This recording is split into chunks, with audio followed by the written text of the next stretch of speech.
Today on MMA Mayhem, we will be interviewing Bellator fighter Douglas the Phenom Lima. We'll also be interviewing owner of Southern MMA, Molly. MMA official extraordinaire, Blake Grice. And Arizona State Hall of Famer and UFC Hall of Famer, Dan the Beast Severn. Staff writer for MFC and addicted to MMA.com, Curtis Ledger, right here on MMA Mayhem. Let's go. Coming at you from CSB Studio C in Atlanta, Georgia, the Beer Battered Sports Network presents MMA Mayhem, where MMA matters the most with Brad Storm. The best there is, the best there was, and the best there ever will be. And George, the MMA Encyclopedia Killebrew. I'm going to do my thing, and when I do my thing will be done. To give you the lowdown on the world of mixed martial arts, it's MMA Mayhem on the BBSN.com. Welcome to MMA Mayhem. What another great edition on this Halloween day. Halloween. Wow, man. And I'm Brad Storm. Wait. I think I hear Michael Myers coming. Everybody duck. Everybody duck. Oh, my God. Yeah, Jason, Michael Myers. Spooky. Oh, my. You know what? Know what's spooky? What's spooky? We didn't dress up. Yes, we did. What'd you dress up? You're Brad. No, I'm not. I don't You're have Brad. that. That's not my. I don't have an ego like that. Come on, man. I don't dress up as Brad. I'm just saying. We didn't have to dress up. We're just being ourselves. I want to dress up. What'd you dress up as? I don't know. You got a white T-shirt on again. Yeah, looking like a cream Workers Cream. Original You're looking over like here. Cream. Yeah, looking like a chocolate frappuccino over here. I don't know, Yeah, man. I get on myself, man. Hey, George, the MMA Encyclopedia with me, and Brad Storm. As always, we're breaking things down. Yes, we are. We got a great show. We got an awesome in store show for everybody out there. First and foremost, I want to just say thank you to all of the listeners out there spreading the word. We appreciate you, man. We appreciate you. Our hits and our status has gone up greatly on our Facebook page. We thank you so much. TheBBSN.com is doing well. Also, we just love you guys, man. Keep on pushing the love. Keep it on, man. Keep on keeping on. And Halloween's great. And everybody, if you're going out trick-or-treating, just be careful. Don't go to any strangers' houses. And if you're an adult, you shouldn't be going trick-or-treating unless you have kids anyway. Yeah, that's like really... That's kind of weird. Mm-hmm. We call that ratchet over there. I saw your candy bag, though. What the hell's up with that? My candy bag? Yeah, you going out trick-or-treating? Man, you must be thinking about candy. Hey, I went to Rampage Pro Wrestling this past weekend, and what a great show, man. I've never been, besides the WWA 4, I've never really been a part of something so great as far as pro wrestling goes. Yeah. And you can check them out on RampageProWrestling.net. I met some outstanding wrestlers. Doctoberfest was off the chain. A lot of blood in the cage in the main event. Really? Oh, yeah, a lot of So blood. I guess that was a real treat for the fans, no pun intended. Yeah, and I stopped by WWA 4 on Thursday with no doubt about it, Mr. Total Perfection, Mr. Hughes. He's total perfection? He's perfection too? Total perfection equals total protection. That's it, man. And Mr. Did they throw you a party over there? You hadn't been there in a while, man. Did they get the balloons? And No, they don't throw me a party, man. What the hell? I don't need a damn party. My birthday's not coming up yet.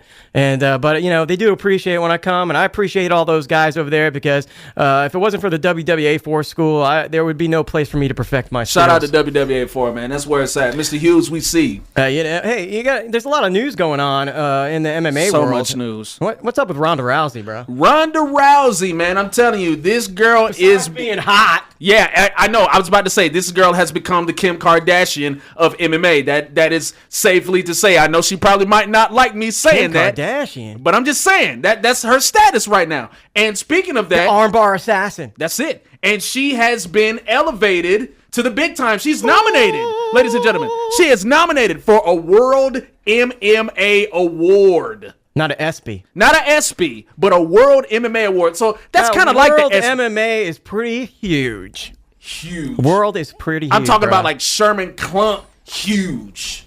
No, with Ronda Rousey and everything, and the Strikeforce up in the air, the status, we don't know what the hell's going on with Strikeforce. Supposed to be having a card in January. Supposed to be. Should be a Night of Champions, supposedly. Supposedly. And, Ronda Rousey, she's making her money, and good for her, man. She's earned it. She has earned it. She's earned it. And she's putting women's MMA in an orbit that is just unimaginable. And she's also putting girls in the hospital, too, with those arm bars as well. Oh, yeah. Heck yeah. Just ask Misha Tate. Yeah, Misha Tate. I just don't know, outstanding award if when she gets it. And the World MMA Awards, nothing beats that as far as MMA goes. And but the thing is, though, who's her next opponent?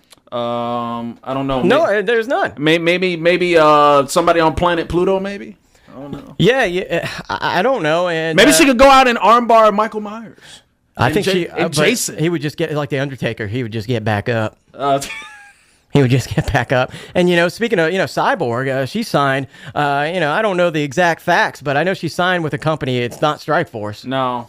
And, I guess they're not going to be banging it out. That's really unfortunate what happened with Cyborg. Maybe I shouldn't say banging it out.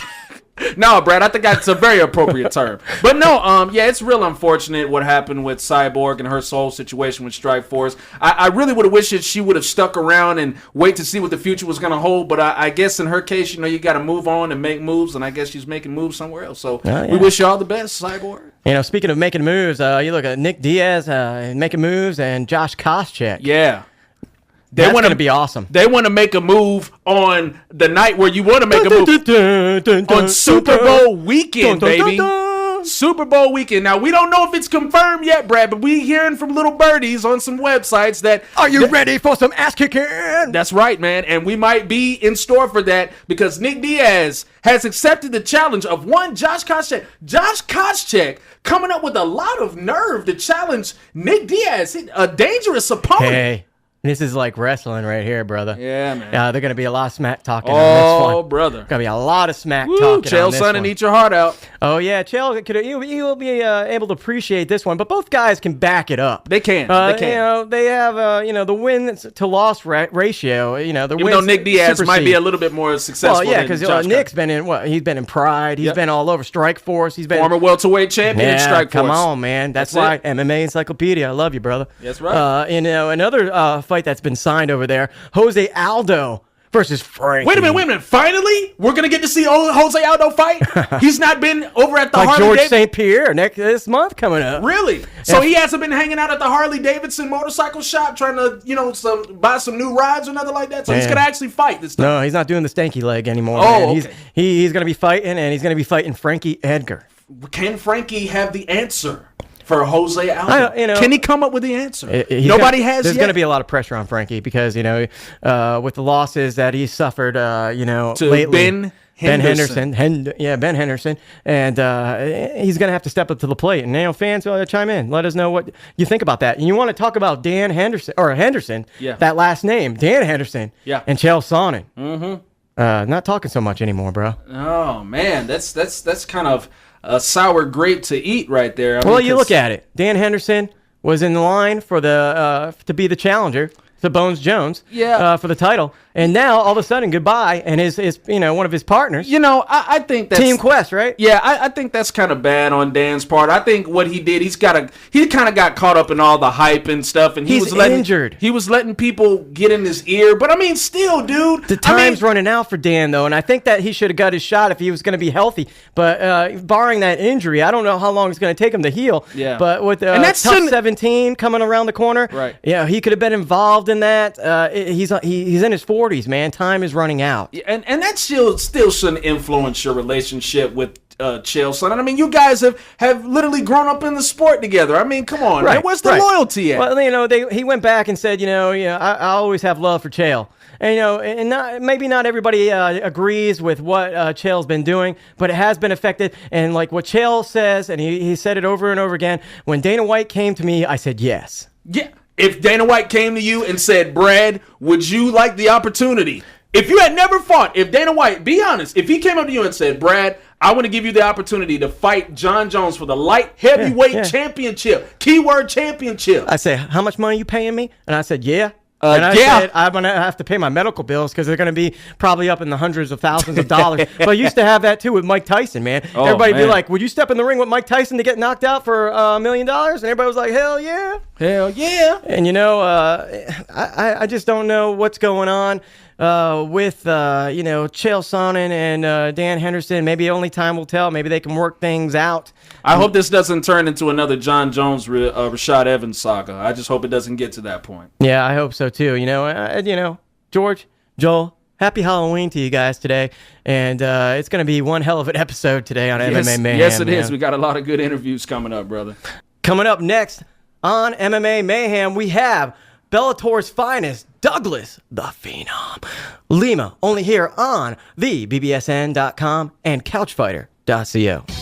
MMA Mayhem fans, this is Brad Storm saying what's up. If you love MMA as much as you love pro wrestling, then you're gonna love the WWA 4. Every Thursday night, 8 o'clock bell time on Full Industrial and Commerce Drive. You'll see the best of the WWA 4 superstars such as AR Fox, Black Baron, Skeletal, J-Bo, K9, and many, many more. Go check us out on YouTube. Look up WWA 4, subscribe, share to the world, and comment as well. And you can also hit us up on Facebook at Fans of WWA 4. If you love pro wrestling action, the WWA 4 is where it's at.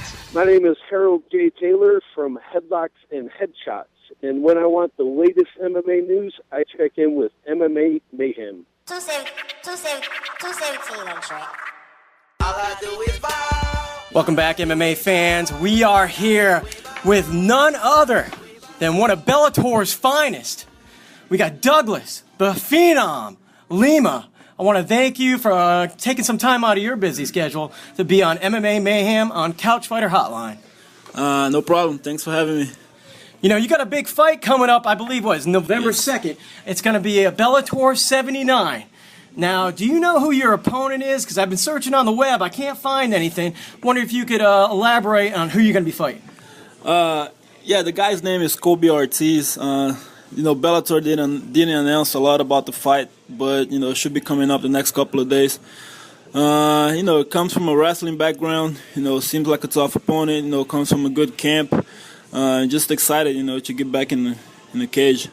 Now, I know Bellator is doing their welterweight bracket. I think it's coming up this weekend, right? Are you going to move up weight? Are you going to do middleweight? This next fight is a catch weight at 180. But, no, I'm not planning on moving up yet. I got this next tournament in January. It's coming up on Spike TV. So, it's a welterweight tournament. That's the weight I plan on staying. Maybe after the tournament, we'll see what happens. I want to know, because American Top Team here in Gwinnett, awesome place.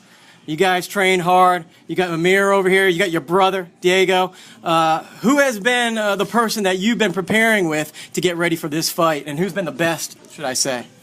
Man, for me, I don't have a best, training partner. They all help me out. We just opened up this gym here in Gwinnett. American Top Team, me and my brother and Amir, like you said. We're going good. Training's going great. Pro practice in the morning at Brian Stan's gym.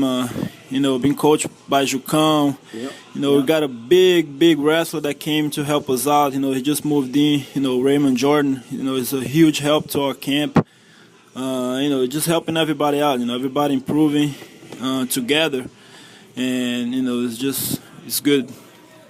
Douglas, even though you may not know much about your opponent, just judging from your overall skill set, what problems do you think you pose for Kobe Ortiz? Man, for me, every fight is 50-50. Everybody's got a fighting chance, inside the cage. I don't know much about the guy. I've seen a couple of videos on him. But it just doesn't matter, man. I'm doing me. I'm thinking about myself, improving every day, in every aspect. And, we'll see what happens in the fight. Now, we know that you're a mentally tough fighter, so we know pressure is not a thing for you. But I just want to know, being that he's going to be the quote-unquote underdog and you're going to probably be the favorite coming into this fight, do you still have that expectation that you really have to go out and put on a good performance against this guy? Definitely. Yeah, no, some people, say that he's an underdog. I don't look at it that way. I don't care who I'm fighting, man. I'm just going to be fighting to win. It doesn't matter how big the opponent is, how big, underdog he is. I just can't underestimate anybody, man. I'm just, like I said, I'm just training hard to get better every day. It doesn't matter who the guy is. I'm going to go 100%, and I'm going to try to finish him. The last fight you had with Ben Askren in Bellator 64 went 5 rounds. It went to a decision. It was a battle. A lot of fighters, they tell us that they if they have a loss, they learn from that loss. And this wasn't just, it was in the judge's hands. So you didn't get submitted. You didn't get knocked out. But did you learn anything from that battle? Definitely. My point of view, it was a boring fight. I didn't do what I was supposed to. Askren, he taught me a lesson, man, on wrestling. There's a lot to improve on that part of my game, working hard on it, and, definitely just, it got me, better, you know what I mean, learn everything. Exactly. They call you the Phenom, man. I was going to ask you how you came about getting that nickname. I got a nickname for a promoter, here in Atlanta, Tony Metcalf. I was young. I think I was 18 years old. My record was 8-0. I was doing pretty good in my career and so young, so they started calling me. Since that day, it just... You're still young, man. You're still young. What are you, 24 now, man? Yeah, 24, still young. I remember you teaching me the ropes a couple of years back and kicking my butt in training classes, and, you've come a long way since then. I just wanted to thank you for giving us some time. And you got any sponsors? American Top Team Gwinnett, awesome place. You guys got to come check it out. But you got anybody you want to give a shout-out to? Man, definitely. For the fans, of course, thanks everybody for the support. Thanks all my training partners. If you're in the area here in Gwinnett, come check us out, our new facility. We got everything here, CrossFit, from the MMA, kickboxing, 3315 Sugarloaf, man. Come check us out, thank all my sponsors, Soccer Punch, my management, Alienware, who else, All Max, taking care of my supplements and stuff. And, thanks everybody, man. Thanks all my teammates. Just really excited about the fight, and thank you guys for the interview.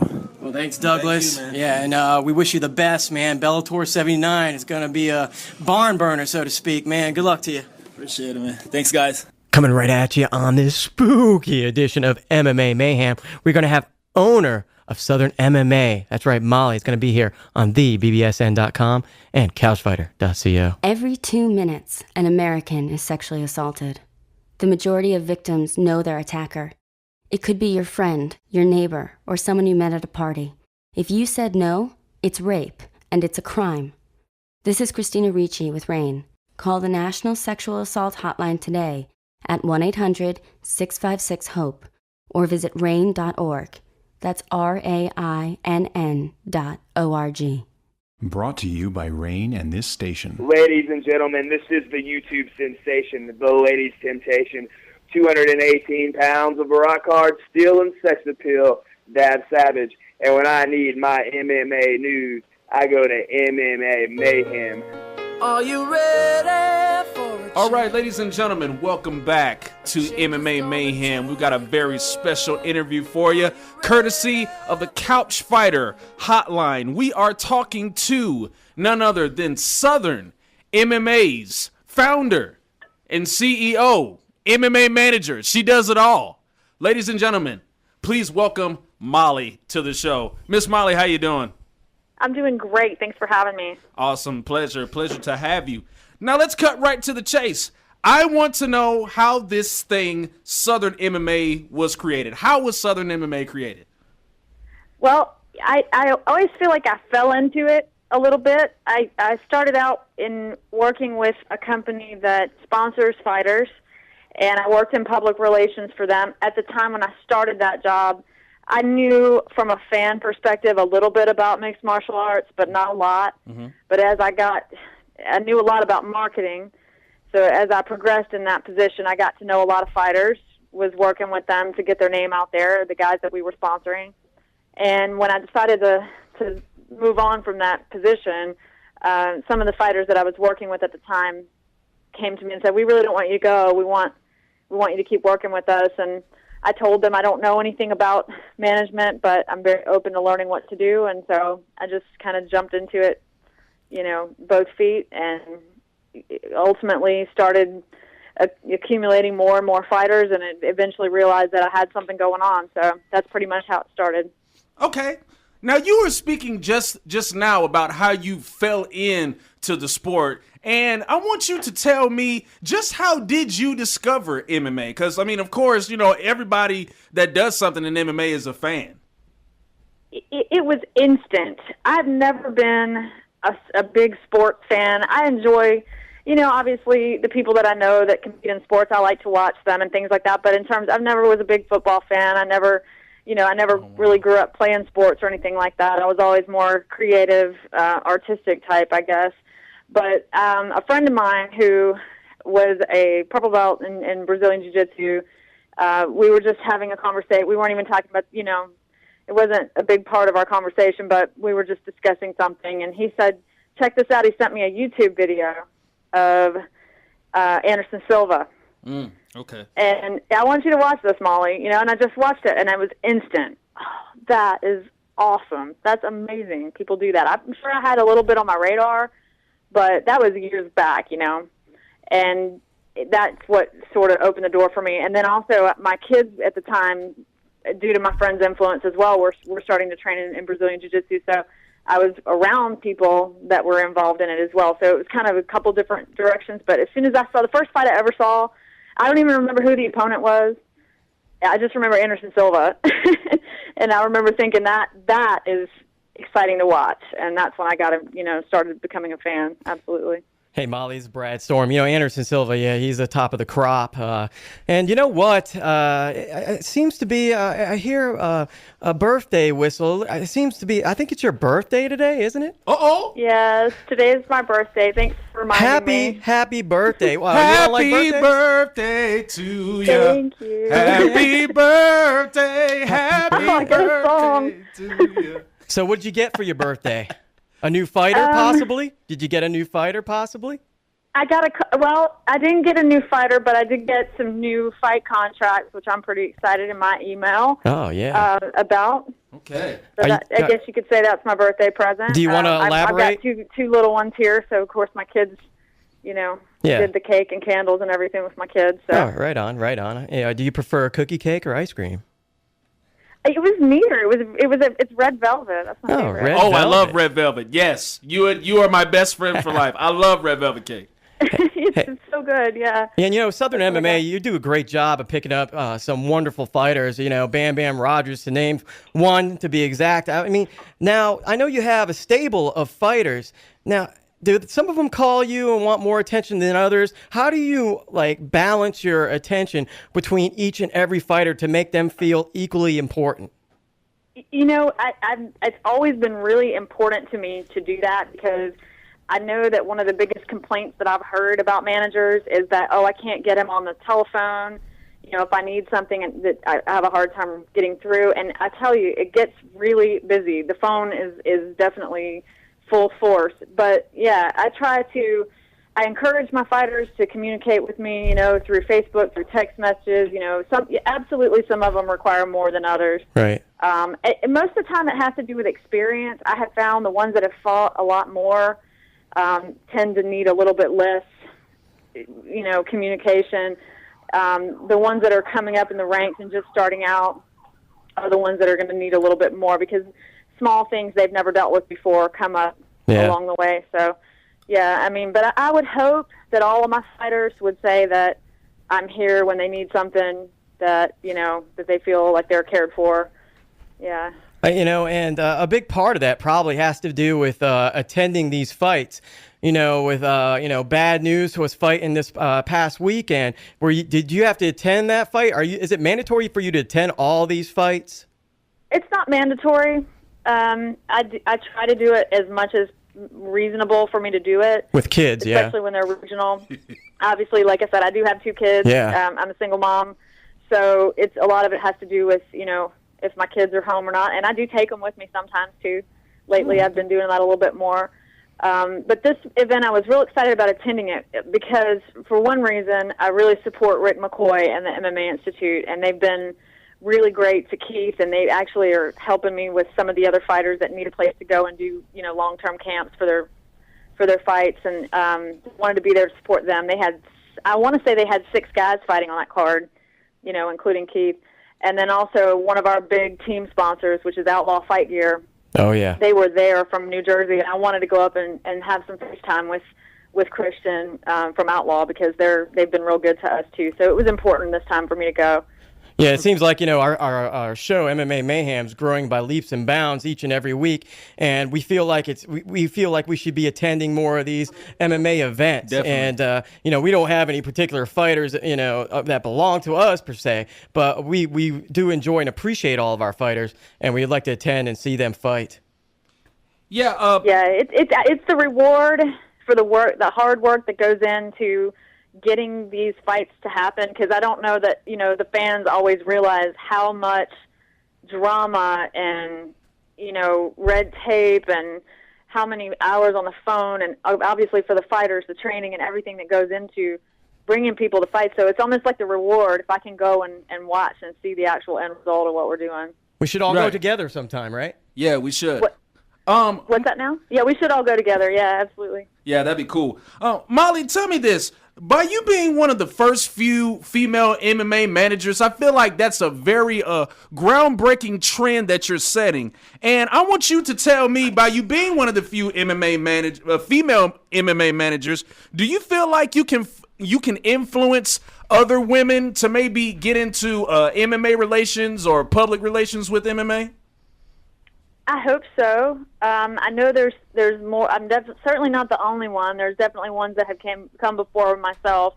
Being females in the business, I definitely would like to think that it would encourage women to do that if it's something that they're good at.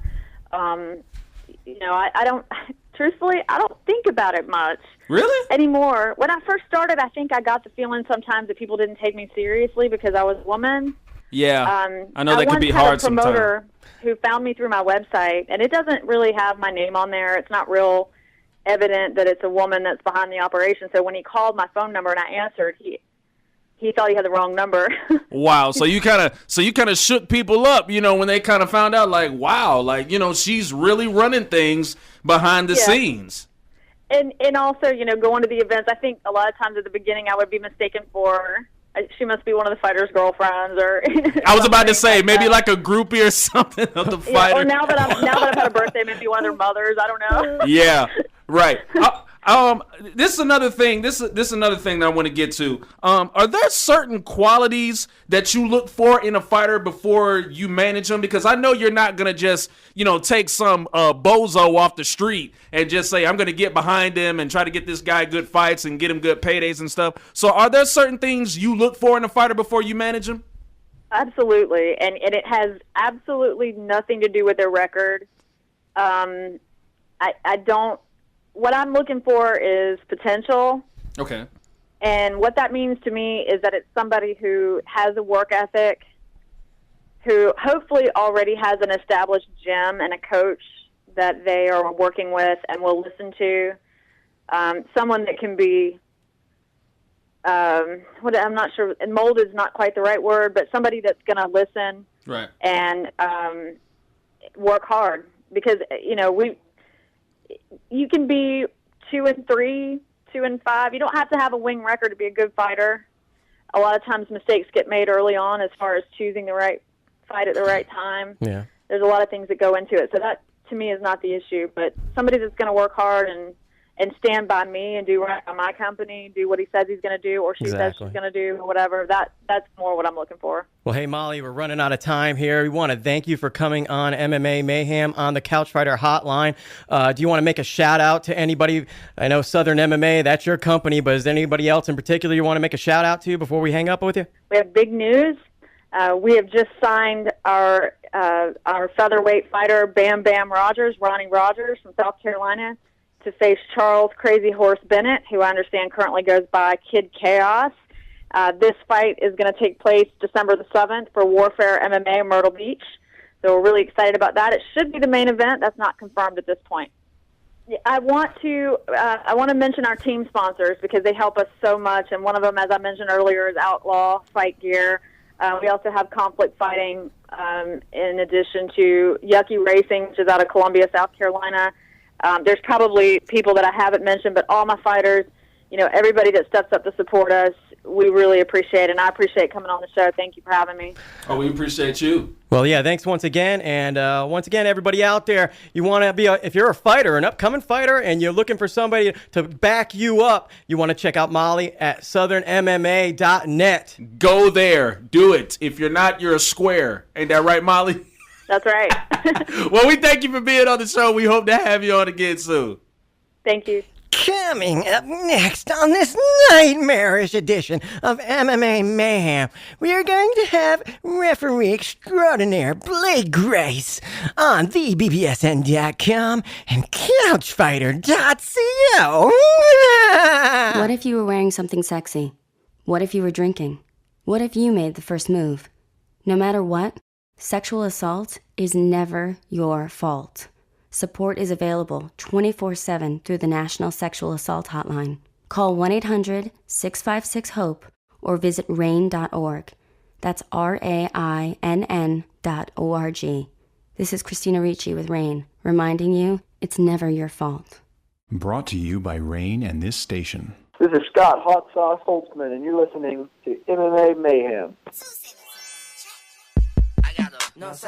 All right, ladies and gentlemen, welcome back to MMA Mayhem. We've got another exciting interview on tap, courtesy of the Couch Fighter Hotline. Joining the broadcast right now, we have none other than MMA referee extraordinaire, Mr. Blake Grice. Mr. Grice, how are you doing this afternoon? Man, that was a great intro. I appreciate it. I'm doing really good. How are y'all? Oh, we're doing fine, man. Glad to have you on the show, my friend. Let's get right down to it. I want to know, since you are a MMA referee, now we know MMA referees may be one of the most hated people in the sport, probably besides the fighters, and I wanted to know, what is your outlook on today's MMA refereeing? Man, MMA refereeing has come a long way. I watched UFC 1 last week, and it was almost hard to watch, even though it was Big John. Yeah. Of how bad it was and how dangerous it was. Yeah.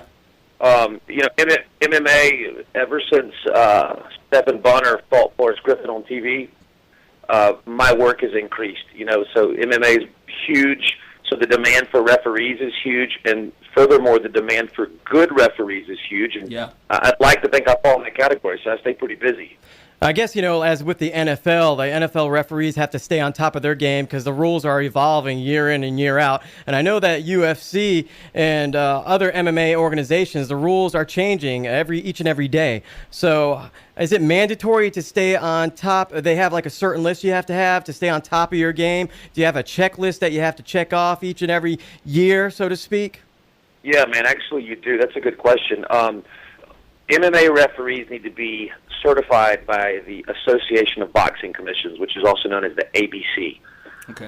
So it's bi-yearly, so it's every other year you have to go travel to a regional, usually 6 or 8 hour class with an ABC trainer, which I'm actually one of those trainers. And so we get up and we update everybody, and it's a refresher for some people, and for some people that are looking to get into refereeing, it's their first shot at it. So yeah, you got to stay on top of your game. With these classes, is it just like sitting in a classroom, or they have an octagon where they have different scenarios? What goes on? No, man. I did one last year in Columbia, South Carolina, and it was a little bit of both. It's it's your standard classroom PowerPoint presentation. And then we do go to the octagon and do scenario drills, and make these guys actually get in and mock referee fights. So it's hands-on. Wow, that's unbelievable. I've never heard nothing like that before. I want you to answer me this question, Blake. Why do you feel most MMA referees are misunderstood these days? Because I feel like sometimes, we've got our sleazy referees that are out there that make the bad calls, but I feel like there are some good referees out there that catch heat, when they're just out there trying to do the best job they can.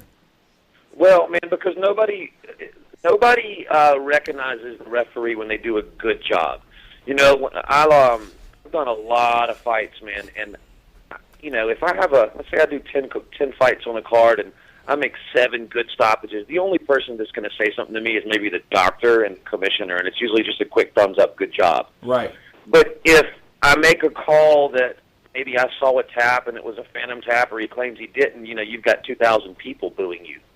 So, that's the issue. And I'm not in it to receive, praise. But no, they don't get enough credit because they only get recognized when they screw up. Yeah, that's right. Yeah, and talking about a couple of screw-ups, I was watching Bellator 78, and with Andrei Koreshkov and Marius Zaromskis. Zaromskis got knocked out cold against the cage, and Andrei Koreshkov continued to pummel his face, and the referee, it took probably about not 20 shots, but it took about 12 shots for him to come in and break that away.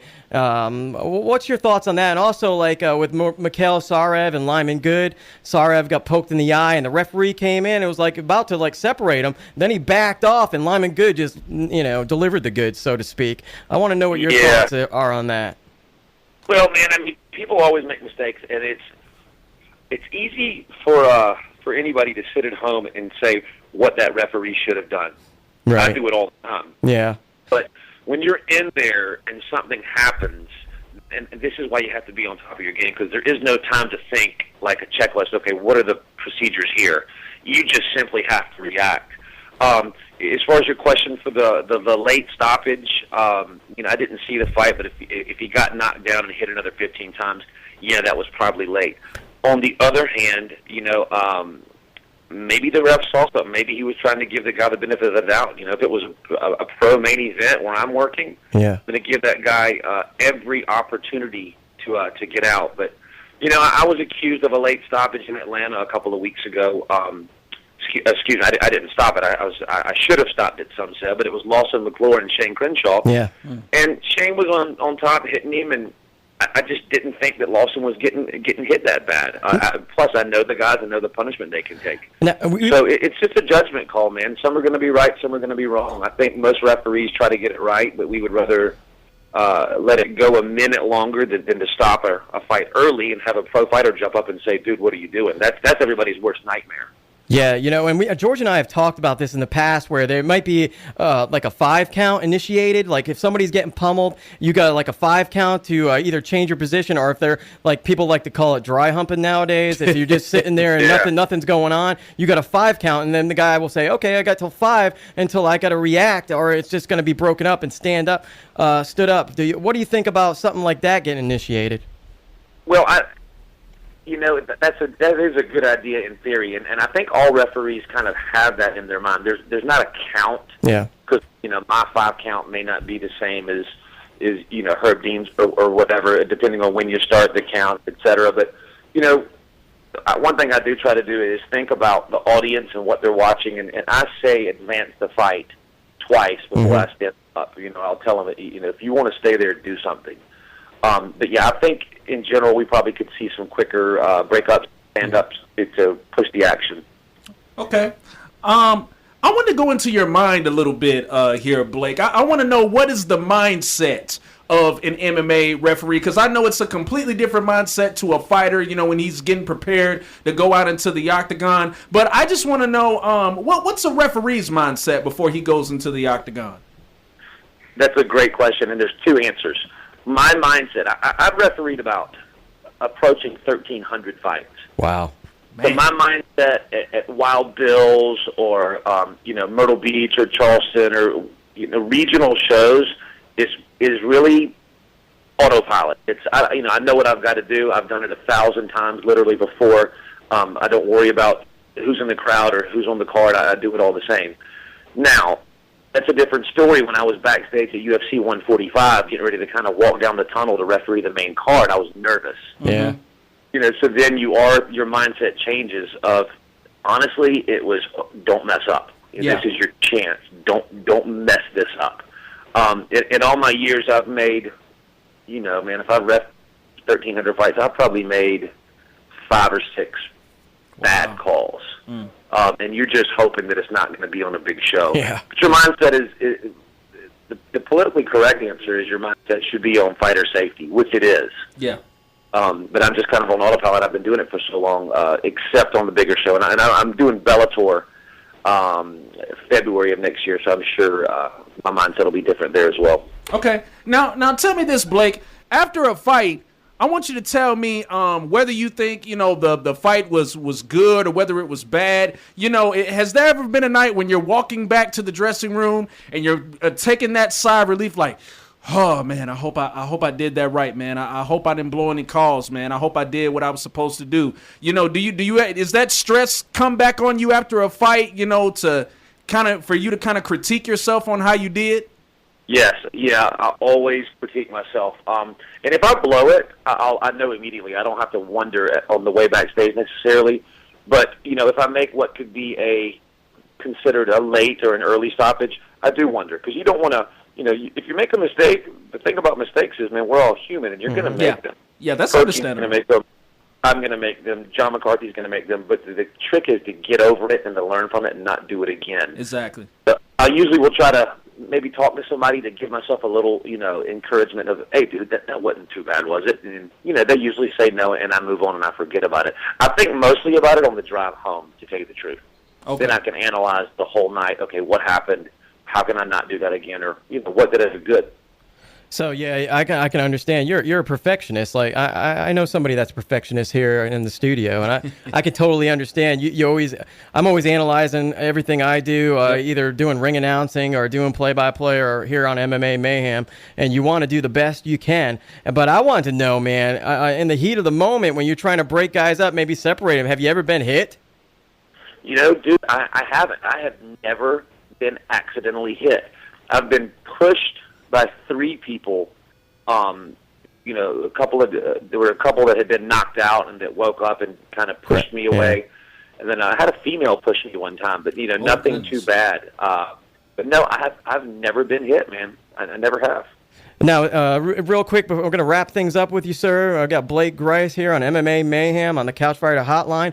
I want to know, in the future, with maybe there needs to be a referee on the outside, or maybe you have to have it, maybe possibly an earpiece in, so maybe somebody can communicate that's looking over the cage too as well, so maybe both can coincide and call fights better. What do you think about that? I think that's an interesting idea. Again, things happen so fast. And I also think that not 2 referees are going to be the exact same. Yeah. So I think you would have to really be on the same wavelength as somebody else if they were going to assist from the outside. But there's been times where I'm watching an undercard referee and kind of critiquing him, and I will give instructions. I'll just yell him, get him up, or he's had enough, stuff like that. But it would have to be somebody that's as good as you are or better watching. Well, Mr. Grice, it's been great having you here on MMA Mayhem. Real quick, any sponsors, any affiliates you want to make a shout out to? No, man. I'd like to say congrats to my good buddy and the Georgia Commissioner, Andy Foster, for getting the job to head up California Mixed Martial Arts. So other than that, no, just all your listeners, thanks for listening. Hey, man, and we thank you for stopping by here on MMA Mayhem. You have an excellent day, sir, and happy Halloween.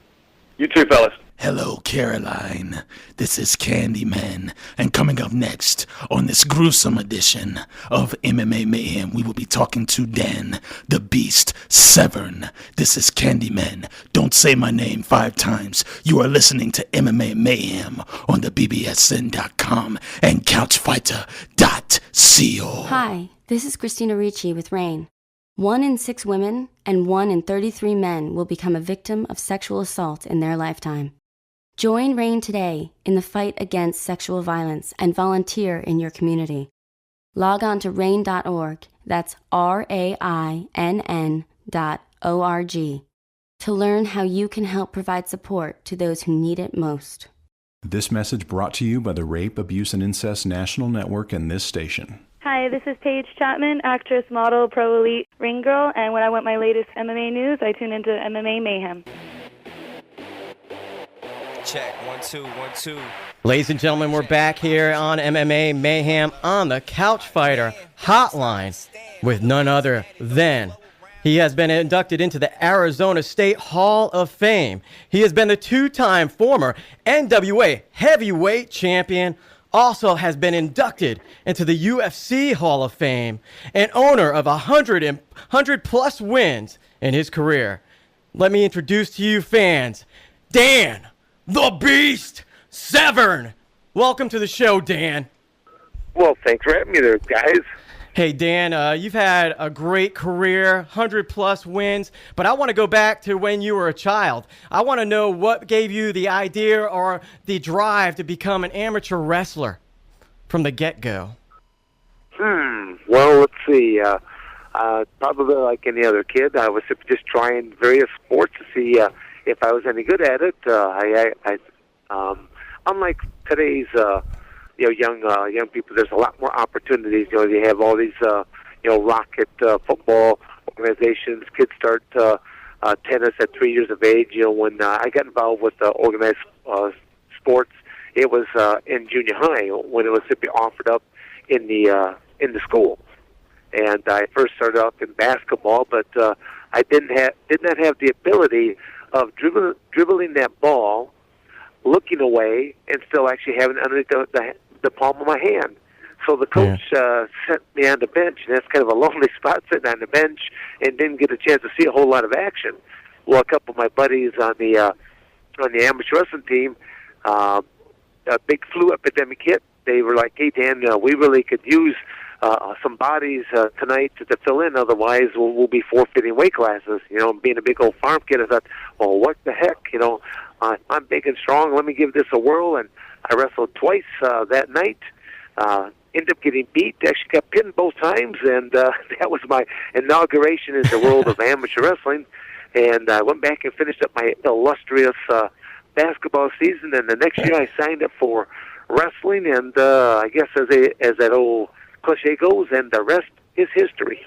Yeah, you want to talk about, you've made a lot of history throughout your career, and it started off pretty much at Arizona State University. You had over 500 victories as an amateur. Why don't we go back to your college days and describe how your career evolved even further when you went and participated in the MMA? Well, I mean, from my collegiate career, I kept wrestling even after my post-collegiate career. And I ventured into my professional wrestling ranks as of the 1992 Olympics, when a new rule came down from the United States Olympic Committee, allowing athletes to be both amateur and professional simultaneously, as long as you were not involved in high school athletics and or collegiate athletics. You'd still be governed by NCAA rules or the High School Athletic Association rules. Well, I was well past my collegiate eligibility, so I could have my cake and eat it too. My amateur career meant a whole lot more to me, so I continued to wrestle amateur-wise while jumping into the professional wrestling ranks, and used my real name, used my real credentials, and only doing that for just a little bit of time. A gentleman out of Nashville, Tennessee, asked me if that stuff was legit. I said it was, and he said, "You ought to be over in Japan doing this thing called shoot putting, shoot wrestling." Had never heard of it before. Gave him a business card, athletic resume. 3 days later, I get a phone call. 10 days later, I'm in Nashville for a tryout. 30 days later, I'm in Tokyo, Japan, in front of 12,000 people. Did not have a clue as to what I was doing. All I know is my Asian opponent kicked me half a dozen times. Really, really hard. I grabbed him. Oh, man. Flinging him all over the place, dismantling him, much to the crowd's delight. And the Japanese interpreter simply said, "Don Saban, you will become superstar." And that you did. Mr. Severn. So go ahead. I'm sorry. No. Go ahead, guys. It's almost been comical in how I've actually gotten involved in some of the different industries, and yet somehow come out on top. Yeah, I hear that. Mr. Severn, this is the MMA Encyclopedia, George Kennebrew. Now, we know that you have been inducted into the UFC Hall of Fame. That's well known. But I want you to tell me, by being inducted into the UFC Hall of Fame, do you sort of feel like you were one of the main parts of UFC's history? Well, I mean, honestly, George, I mean, when that's when opportunity presented itself. I never thought of it at the time. All that stuff kind of came after the fact. A buddy of mine showed me, he watched the first two UFCs. I mean, living in a rural community like Coldwater, Michigan at the time, did not actually have any kind of pay-per-view capabilities. So a buddy of mine out of Detroit watches the first two, records them on an old VHS tape, shows them to me and says, "Hey, you ought to think about doing this." I'm seeing people get soccer kicked in the head, stomped in the whole 9 yards. I'm like, these are not exactly skills that I possess. Right. But he's like, well, look at this skinny guy doing Brazilian Jiu-Jitsu. Of course, he was referring to Hoist Gracie, and I had never been exposed to Jiu-Jitsu before. I said, but it kind of looks like grappling there to me. So I thought, well, what the heck?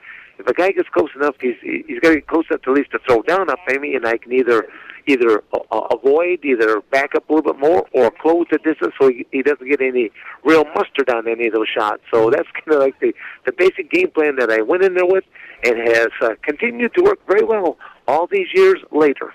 Right. And speaking of that, looking well and everything, you certainly look very, very well, in phenomenal shape for the age that you are, sir. And what I want to know is, being that you've got all these accomplishments and stuff that you have in your career, I want to know what motivates you to still compete. I mean, because you're still, at this point of your career that you're in, you're still going strong, and I just want to know what motivates you to keep going. Well, I'll answer that a couple of different ways.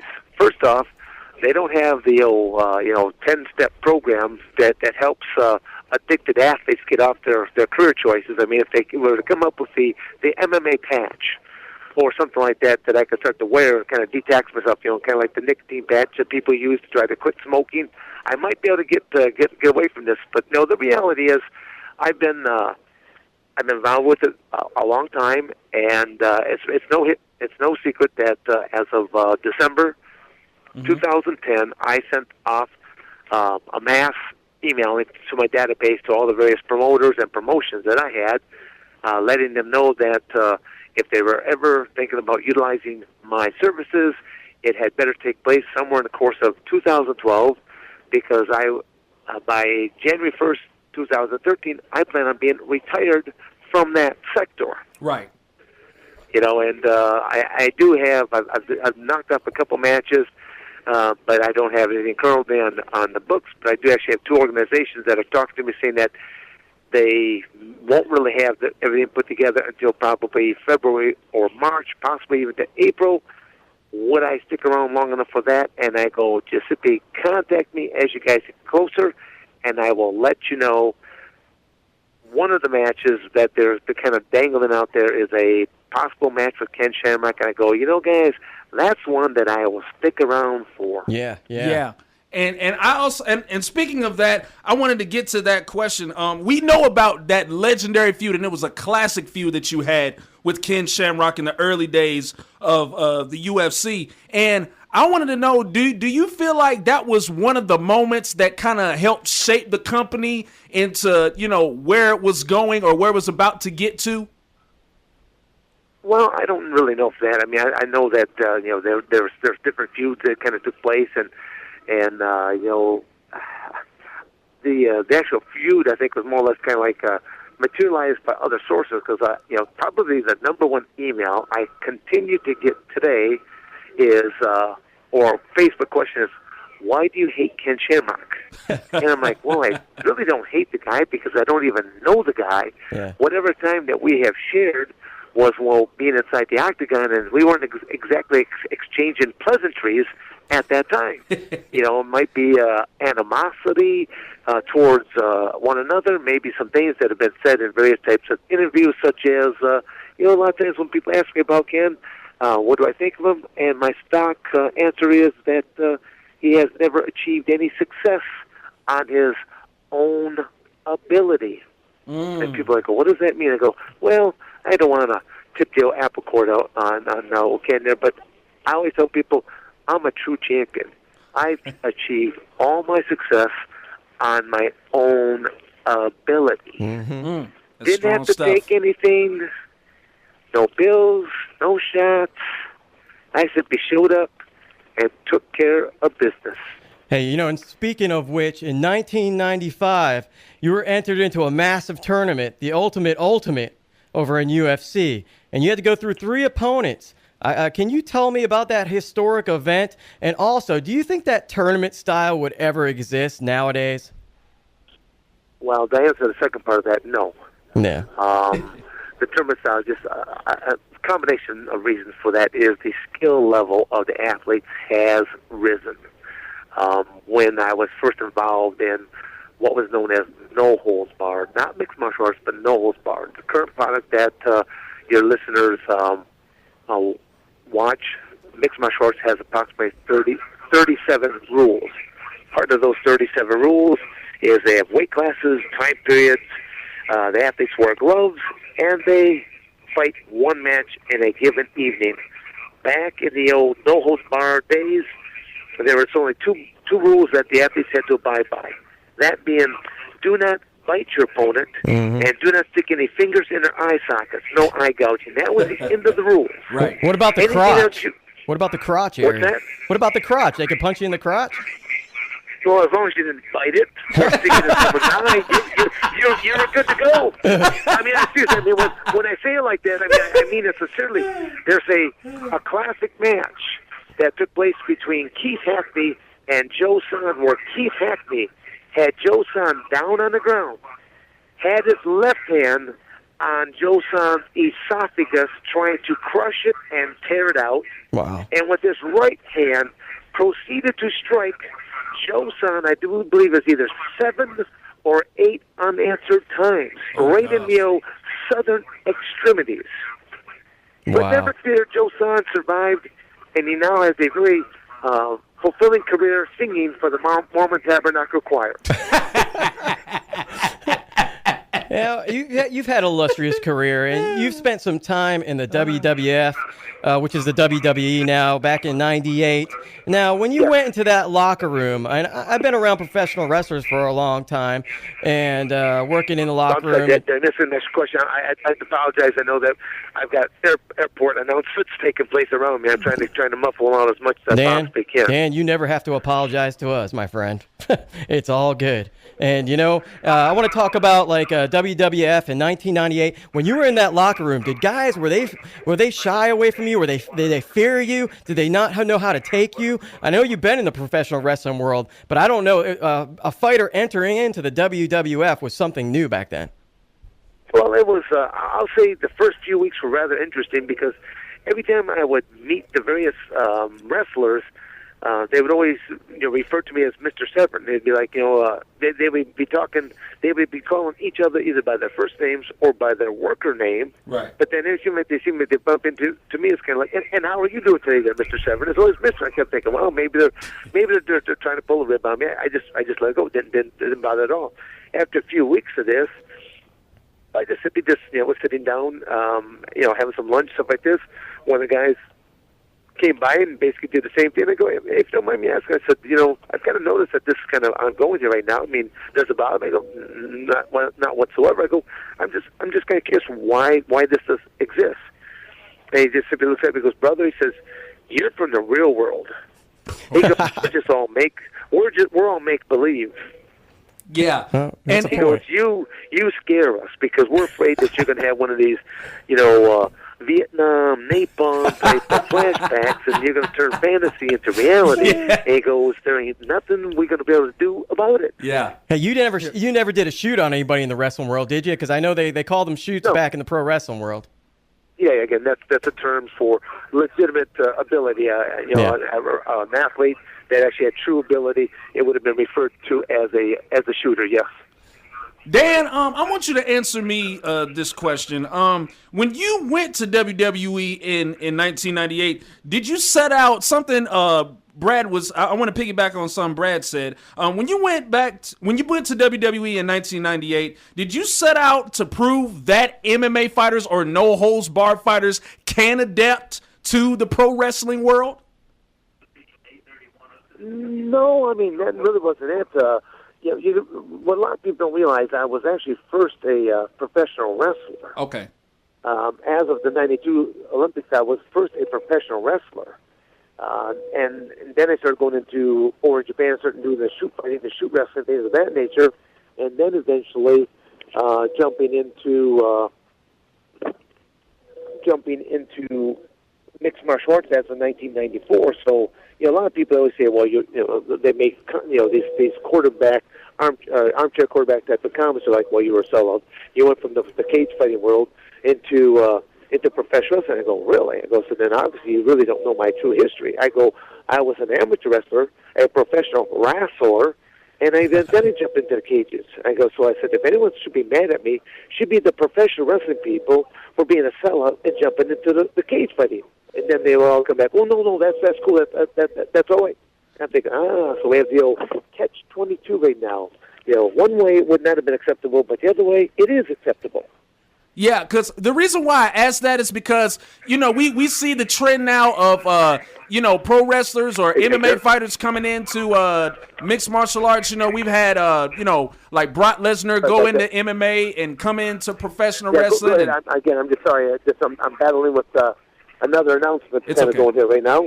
It's okay. Ken Shamrock. Yeah, was in pro wrestling. Yeah, I was saying that the reason why I asked you that is because we see the trend now of pro wrestlers going into mixed martial arts and vice versa. So that's why I was saying, I didn't know if your mindset was to try to prove a point when you first went to WWE that, hey, even though we fight in no holds barred fighting, we can still come in and get it done in the pro wrestling world too, and still be just as good as we were in no holds barred. Well, no, and a lot of it, you're correct, and that wasn't really my agenda that I set out to do. I just wanted to, do well. I mean, I've always, even when I was in the WWE, you can fall into a lot of different categories, but there is a particular cycle of a professional wrestler that if you're the good guy, the baby face, still turning into the bad guy down the road. If you're the bad guy, you turn into the good guy. Just the cycle of that. And I was always considered a good guy, just a no-nonsense, intense type of a good guy. Yeah. And, I'd already put together some preconceived ideas of what I could live with as that bad guy. But all of a sudden, the creative team is pitching me these wacky ideas of putting 666 across my forehead. Oh, no. Becoming an Undertaker disciple. And as in the middle of that they're pitching me this idea, I make a whistling noise, put my hand up like the T, I go, time out, guys. That isn't going to happen. Yeah. Right. I said, I live in small-town USA. I am not about to have any repercussions against my family, against my businesses, nor me. I said, you'd be surprised how many people buy into this, and I'm not going to have any kind of repercussions against my family. Yeah, and before we wrap things up here, with Dan the Beast Severn, the only UFC Triple Crown champion, I might make known. I want to ask you one real quick question before we wrap things up. How did you get the name The Beast? I know you're huge and everything, but did somebody else come up with that name? No, you're correct. It was one of the play-by-play commentators, Jim Brown, the legendary football player Jim Brown. He was one of the commentators for about the first half a dozen shows, and I wear glasses. And at first he says, you're kind of like a Clark Kent Superman. How you go from big mouth manner to this dump. And he even said, he goes, how do you turn it on like that? I go, Jim Brown is asking me a question like this? I go, I watched him play football when I was in high school. He was the most punishing running back in the was. game. As far as I'm concerned, he retired at such a young age that there are a couple players that eventually beat his record, but had he played, these guys had to play out many more years than what he ever did, but had he played just a couple more years, he would have put that running record at such a height no human being would have ever touched it. And he didn't run around people, he ran over people. Yeah. So I always tell people that, in his closing comments from UFC number 4 to number 5, he goes, what a transition Dan Severn has made. He goes, when he first came in, he was just a wrestler. Now he's punching, he's clubbing, he's so aggressive, he's like an animal, he's like a beast. And that's where Bing, that got flat with my alter ego. Well, Dan, it's been a pleasure having you here on MMA Mayhem. Yes, it Do you has. have any shout-outs to any sponsors, any affiliates you want to make known? Maybe Price of Glory. I heard you helped create Price of Glory back in 2004.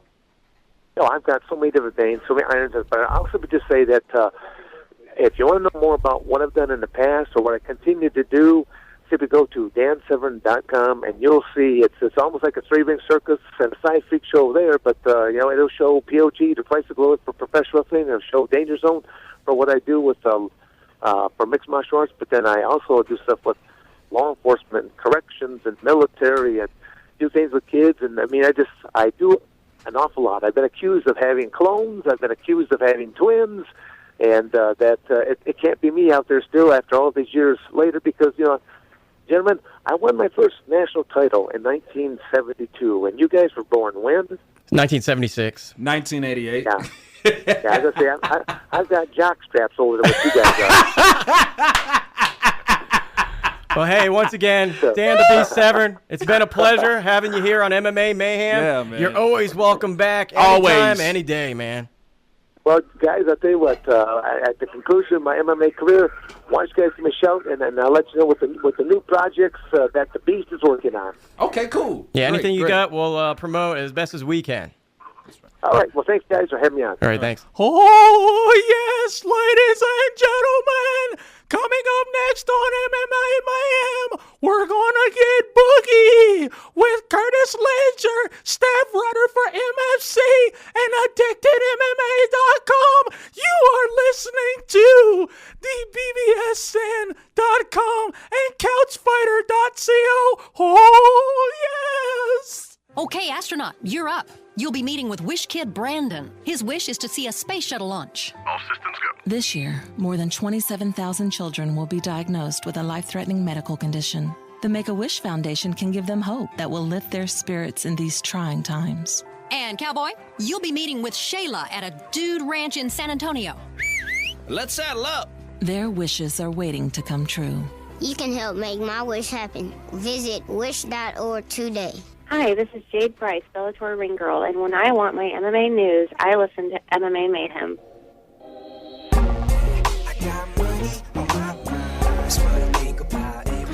MMA Mayhem fans, we are back here on the Couch Fighter Hotline. Yeah. Ooh. With staff writer with MFC and also staff writer with AddictedMMA.com.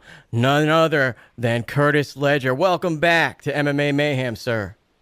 Hey, thanks so much for having me back, guys. Happy Halloween, everybody, and boo to you. Whoa, you scared me, man. Whoa. Maximum Fighting Championship 35 explosive encounter went down this past weekend. Mr. Ledger, you have a lot to write about, sir.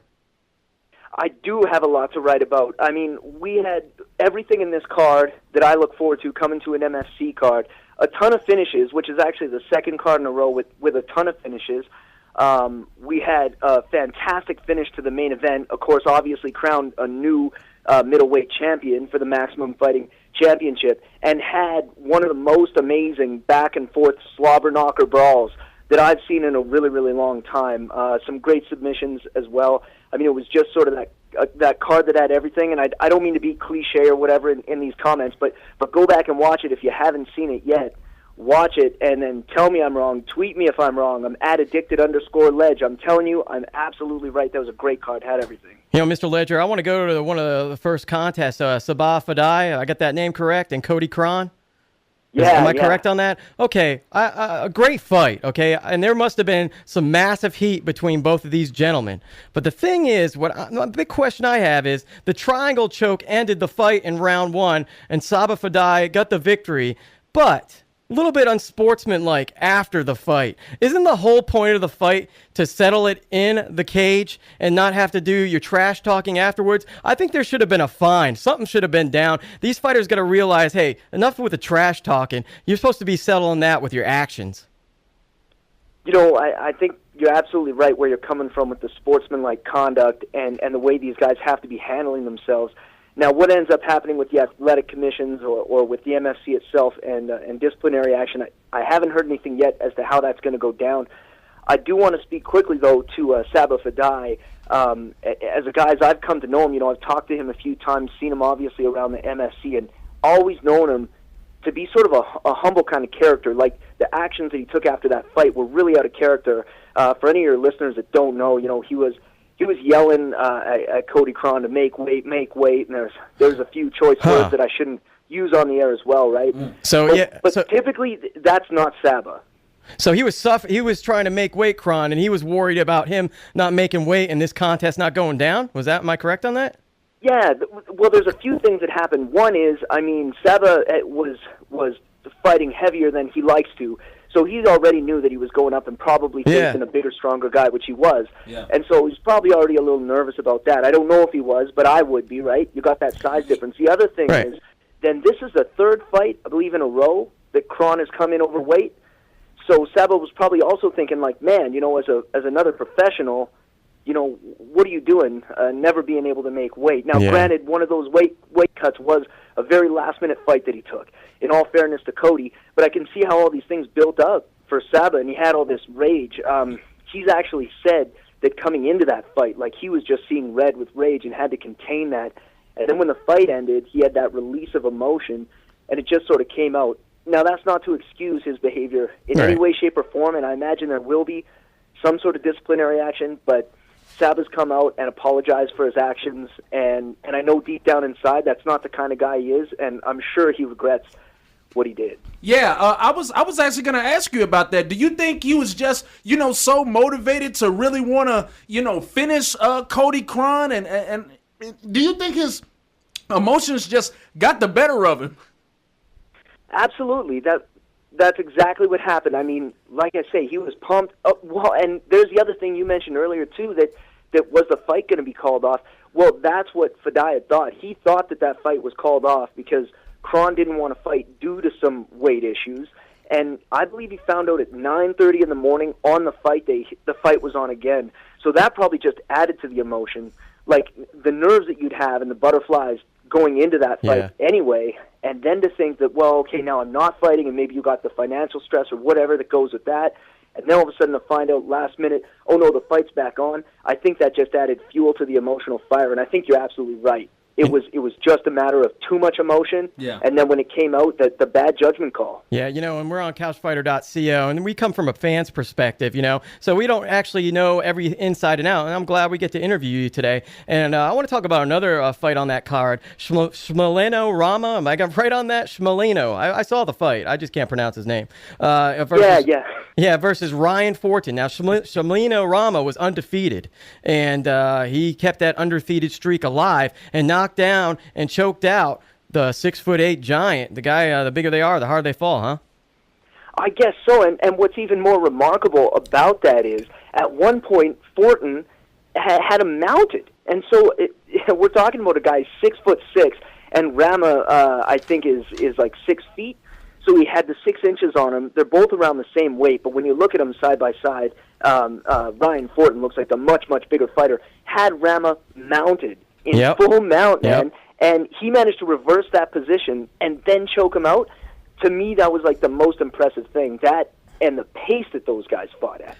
I mean, it was a heavyweight fight, but that thing went down like middleweights at biggest with the speed and the back and forth action. But really, what impressed me the most about Rama was keeping that undefeated streak alive after being mounted by a dude who's that much bigger than you are. Like, that's just impressive to be able to do that. Yeah, I want to cover both the last two fights too, and we're kind of running out of time. But I want to cover. You know, we might be different than I am with the fight with Graham Spencer and Shane Nelson. Shane Nelson coming out of BJ Penn's camp, a little bit undersized, a little bit overpowered. But Graham Spencer, I thought he could get the job done, and he didn't get he won, but he won by decision. I thought that he could have finished Mr. Shane Nelson off. And I just thought it was a lot of, a lot of dry humping.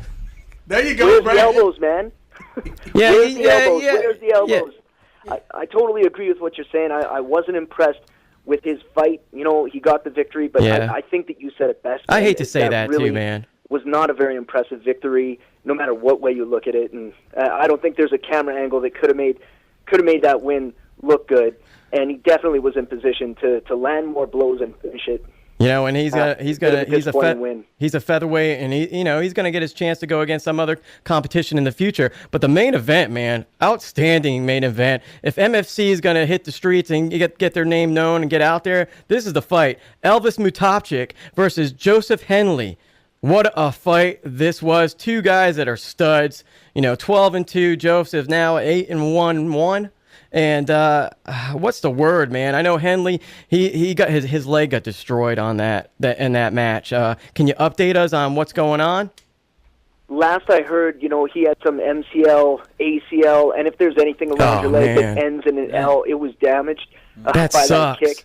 I don't know the severity of it, but Henley did spend the night in the hospital in Edmonton. Also had his arm wrapped up pretty good. Yeah. But that leg is gonna have some time in rehab. I don't know exactly how long, but man, you're right. What an incredible fight. Henley said before going into that fight, he said this is going to be power versus power, and that's the way I'm going to do it. I'm going to stand toe to toe and go hard. And he admitted that was a risky strategy before he went into it. But sure enough, he kept his word and put on a magnificent fight for the fans. Now, not the best fight for his leg, but a great fight for the fans. Right. And watching Mutapcic get that kick and hearing the audience reaction on the replay, it was phenomenal because Henley's leg bent in a way that you don't want to see anyone's leg bend. Yeah. And you heard he was done as soon as that connected. Curtis, do you know the amount of because we know about medical suspensions and stuff? Do you kind of have an update or have an estimate on how how long he'll be medically suspended from competition? A long time, bro. It's gonna be long. Yeah, guys, I apologize. I don't have the exact time on the medical suspension yet. I'm not sure, but yeah, I imagine it's going to be some time, and he's going to need it, quite frankly. Seeing that injury live and knowing what a tough guy Henley is, and then to see the way he reacted, you just know that it was bad. Well, hey, we're running out of time. Mr. Ledger, any sponsors, any affiliates, anybody you want to make a shout-out to on this great Halloween holiday? Absolutely. I want to give my spookiest shout-out, of course, to all my boys at Addicted MMA. That's www.addictedmma.com. I got to give mad love to the Maximum Fighting Championship at www.maximumfighting.com. And, of course, I encourage all your listeners to definitely follow me on Twitter. It's at addicted_ledge. That's addicted_LEDGE. I greatly appreciate the follows. I'll work to keep you entertained on that. And, of course, much love to you guys. I really, really appreciate you having me on the show again. We appreciate you, man. It's always a pleasure having you here on MMA Mayhem. Kurt, you're always welcome back. Anytime, man. Anytime. And we're big fans of MFC. Yes, now. we are. I mean, they have hit the spotlight. It's on, man. Hey, Curtis, when you come back, maybe you should see about if you can get Ryan Jimmo on the show here, man. Tell us about those little, pop locking moves he does. I want to learn some of them dance moves from him, man. Hey, tell Ryan Jimmo if he's out there in the open, tell him that MMA Encyclopedia George Kennebrew from MMA Mayhem will take him on in a pop locking contest, and I will get our producer Joel to film it in front of a whole YouTube audience so they can see my skills, man. I can go, man. I'm over here doing a little wiggling right now, man. Oh yeah. Go ahead, pass the wave there, Brad. George is good at the worm. Yeah, man. I smell a million YouTube hits coming. Yes, sir. And the first chance I get, I'm putting the challenge forward to Jimmo for sure. Yes, sir. Right, and Brad is a really good sprinkler too. He can do the sprinkle very well as well. And the helicopter. Helicopter. Hey, man, take it easy, Kurt. And, you always have a great day. And, come back on the show anytime you want. All right. We'll talk to you guys again soon. I welcome the chance to come back. Take it easy, guys. Happy Halloween. Woo! Hey, George, that was a great interview. And we had a great show today, man. It's been an outstanding show.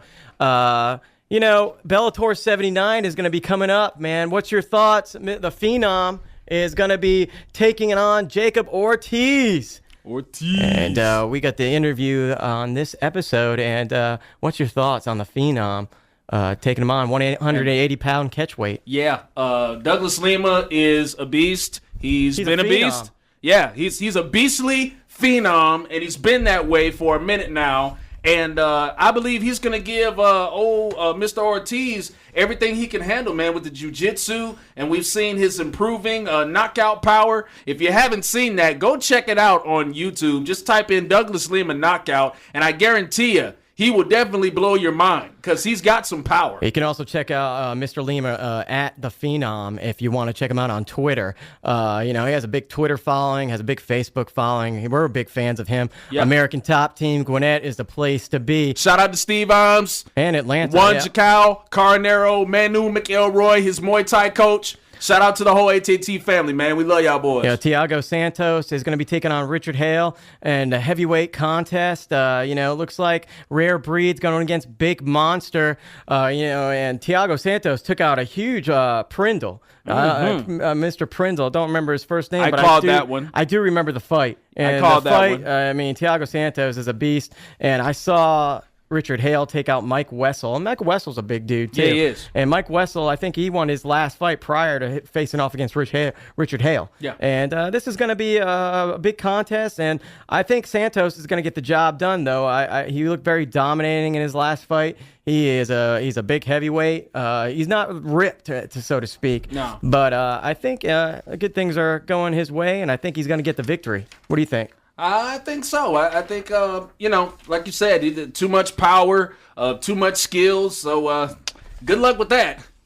Fans, I want you to chime in, too, on the discussions we had, especially with Bellator 78 this week, with the referees, the referee making some maybe poor decisions. But, like we talked with Blake Grice, everybody's going to pinpoint when a referee makes a mistake, and we saw that with the NFL officials. Give them credit, people. They're humans just like us, and they're just trying to do a job. So turn the heater down just a little bit, just a few notches, okay? Just a few. And we talk about tough 16. Oh gosh. And you mean everybody? You mean everybody's favorite distraction on a Friday night when I could be up at Magic City throwing up some ones? Making it rain up in that piece. Yeah, Magic City. Yeah. I'd be going to the Pink Pony. I make it rain on it. Well, never mind. Don't get me started. I can't anymore. We be all the way turned up. You already know what it is. Go ahead, Brad.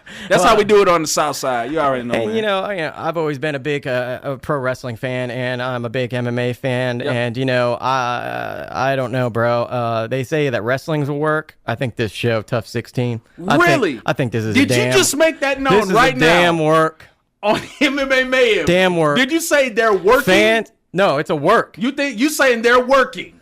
Right? Well, this is a work. No, yeah, it's a work. They're working. Yeah, they're fighting, but this is a work. That's what I said. They're working.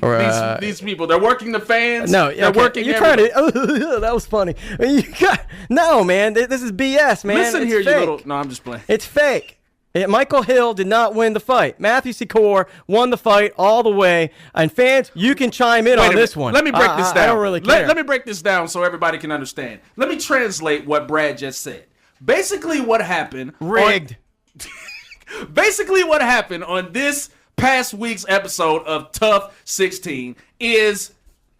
What is his name? What's his Matthew name? Secor. Matthew Secor. And Michael Hill. The Backstreet Boy, they said. Basically, Matt Secor and Michael Hill had a fight on this week's edition of Tough. They didn't do anything for the first round, but just stall and stare at each other. And Max Secor was trying to figure out how good Michael Hill's hair looked, and he was trying to figure out, why he didn't have any facial hair on his face. So that was the end of the first round. Then the second round, Michael Hill takes him to the ground, dry humps him, and says, "Hey, man, these guys' trousers feel really, really nice. So I'm just going to go ahead and milk out the clock." And then that was the second round. Then the third round comes. Michael Hill goes down, takes him down again, dry humps him again. No. You got it the wrong way. It's Matthew Secor that was dominating the second and third round. Michael Hill did not do anything in the second and third round. This is why, and the referee, or the judges, I don't know what they were thinking. Well, dadgummit, Brad. This was just a big mess. This is a mess. It was a mess. And I know you're excited about it and everything, and you're upset because Tough used to be a cool show. It used to be an outstanding show. We should call it Bluff. It's called Bluff now. The ultimate bluffers. Fans, you might be mad at me, but I am a fan too. And we're both fans. And I love fights. And I love fights. I watch a crud load of fights now. And it's like, I don't understand how the judges could screw something up so big. Yeah. It just seems like a work to me. And and Dana was like, what the hell happened there? You got screwed. Oh, Dana, you was over there looking at the scorecards. He knows what happened. There's a lot of people getting screwed. And I don't know if they just wanted Michael Hill to advance because he's got a personality, and maybe they want to make him the next, tough champion. But you got to be able to fight to be the champion. He's got to represent all the teeny boppers out there. But then again, they could be making a statement. Don't let it go to the judges. Yeah. because if you're going to let this go to the judges, you're going to get screwed most likely, because that's how this season's been going. That's it, man. It's just been a screwy season, a season of screw-ups. You know, fans, if you want to chime in on @TheBBSN, or you can go to Facebook at facebook.com/TheBBSN. Let me know what you're thinking. And I please really go on want to Facebook. know. Go on Facebook as well. Yeah. Oh, we got a caller coming in. We'll take that call in just a second. Our Couch Fighter hotline is blowing up, ladies and gentlemen. But, Brad, I think this show has had more screws that Home Depot couldn't even hold, man. Really. Oh, wow. That's a good one, man. It's a great Halloween, day, and I didn't dress up as anything. No, you're Brad. I'm Brad. Yeah. And you're I'm George today, and you got the He's Joel. The white shirt going on and everything. That's it. Also, fans. Because I'm spooky like that. Jeff Blatnick. I want to know what your thoughts are on this. Oh, and man. This is terrible. It's been a rough week, and Jeff Blatnick was a big part of MMA, amateur wrestling, huge amateur wrestling background, and also, he played a part in instilling a lot of rules in MMA to make it a better sport. And I just want to know, what your thoughts are, George. Well, obviously, like you said, Brad, we lost a very valuable man who was really instrumental in constructing what modern MMA is right now. And also he was, one of the first broadcasters to ever call a UFC fight, which was great, by the way. And, it's just a really, really sad day, in the fight world. And also he called some great fights. Yeah, he did call some great fights. And speaking of another important figure in the world of fighting, we also lost Emmanuel Stewart, who was very instrumental in guys like Marvelous Marvin Hagler, Thomas Hitman Hearns, Roberto Duran, Miguel Cotto. Get this, he was getting ready to train one of the Klitschko brothers, and also he was responsible for Lennox Lewis's career getting off the ground. Sugar Ray Leonard and Marvin Hagler. I know you might be too young to have seen that fight. Oh no, I know about Sugar Ray now. That fight was epic. Yeah. And Emmanuel Stewart, we're going to miss you guys. Jeff Blatnick, we're going to miss you both. We appreciate everything you've done for MMA and boxing as well. And, fans, if you want to make a shout out to both Jeff Blatnick and Emmanuel Stewart and show your appreciation, do it on our Facebook page. We'd love to see what you think about it. Send us your emails at bbsnblog@gmail.com, or even on our Twitter. Go to twitter.com/thebbsn and let us know how you feel about these two great figures that were so instrumental in the fight world. Monumental. And before we wrap things up, I want to make everybody aware that we do have a YouTube page, and it's a BBSN blog on YouTube. You can subscribe. I want you to share it to the world. We're trying to get our hits up on YouTube. It's the same show format with pictures, and we got video, and also fighters. If you feel like you're going to be on the show anytime soon, and you got any video you want to send to us, bbsnblog@gmail.com. I'll put that video up for you, and so it can display your skills, right? Yeah, and we might even have a nice little surprise for them. Maybe some maximum cover models on there. Talking about what the two pieces are they're going to be wearing for the summertime and stuff like that. Yeah, and we do appreciate everybody out there. And real quick, big disaster hit the East Coast, and Red Cross is doing $10 donations if you text to Red Cross at 90999. That's right, 90999. Text Red Cross, and you'll get you can give your $10 donation to Red Cross if you text Red Cross at 90999. That's it. And also, Brad, before we get out of here, another great week for you and I in professional sports. Your Rams did a demolition job on the Rams, and my Rams did a demolition job on the your Rams. Patriots. I'm sorry, your Patriots. I got tongue tied again there, Brad. I like the Rams. Well, anyway, your Patriots did a demolition job on the Rams. Sorry for butchering that. And my Falcons shut down Michael Vick like we said we would with his glass body looking self. So it was a great day in professional sports for both of us. Yeah, who are the Falcons facing next week? I think we got the Cowgirls. They're in trouble. Yeah. Want to thank our affiliates real quick. Pinups for Soldiers, Goodbye LA, Glacius. Go check them out at facebook.com/GlaciusGA. Mr. 217, Whopping, thank you so much. Max Muscle, Lawrenceville, Conflict MMA, XFC, American Top Team of Gwinnett and Atlanta, WWA 4, because that's always where it's at. Bobby Whip, Rampage Pro Wrestling, and of course Houston Murphy at Born to Bang. And you know what, George? What's that?